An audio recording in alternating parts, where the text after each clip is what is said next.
swear, being 38 and single with no kids is such a wild ride because one day you can feel like an absolute loser. All of your friends are busy, they're in relationships, you're staying in on a Friday night, you don't have a date, your hair is slicked back, you don't know what's next for you. It's really overwhelming.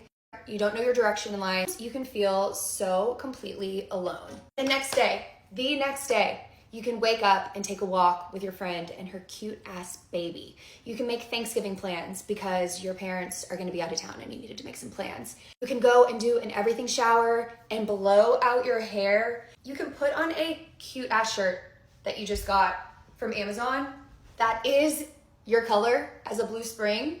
And all of a sudden you can feel like you're back in control of your life and it's not that hard and it's not that scary. Is anyone else going through this? Like, one minute I'm confused, the next minute I'm like, this is the life. This is the life. It sounds to me that she's just unfulfilled about her life and filling the gap with meaningless past times that are not really making her happy. She wants a relationship and a family, but she can't get one, so she tries to make herself happy about buying t-shirts. It's so useless! I debated if I even wanted to make this TikTok, as it's somewhat vulnerable to me and kind of hard to really get my feelings across. But, you know, if people relate to this, it could, you know, transpire into something, good conversation, support, all this kind of stuff. But for the people that are 35, probably more so women, 35 plus, who, you know, they're just like content being single, how?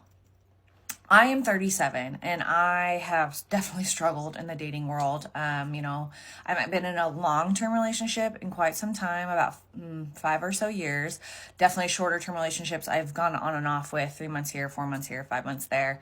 This last one really just bummed me out, as I really thought, you know, we tried twice that. Anyways, beside the point, you know, I want to make the point, like, I've been in therapy for years. I truly, like, love myself. So I really don't want people being like, work on yourself and, like, become, like, love yourself. Like, I'm very hyper independent. I grew up an only child primarily.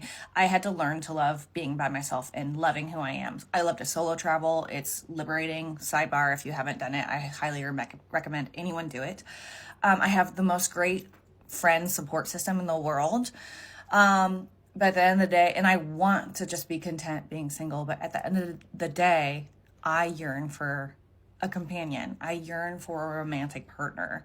And there's times where I'm like, oh, I got to get to that point where I just don't, it's just not on my mind, where I accept, like, this could be, and be okay with everything else in my environment that is positive. But I'd be lying to myself, because I truly, it's the puzzle, the piece of the puzzle that's missing for me. I am convinced that all the modern women who try to tell themselves they are happy being single are obviously not. Deep down inside, they long for a husband, children, and a lovely home, but they have to resort to boxed wine and cats because Chad and Tyrone don't want relationships with them, and the average man has walked away from them. I walked away.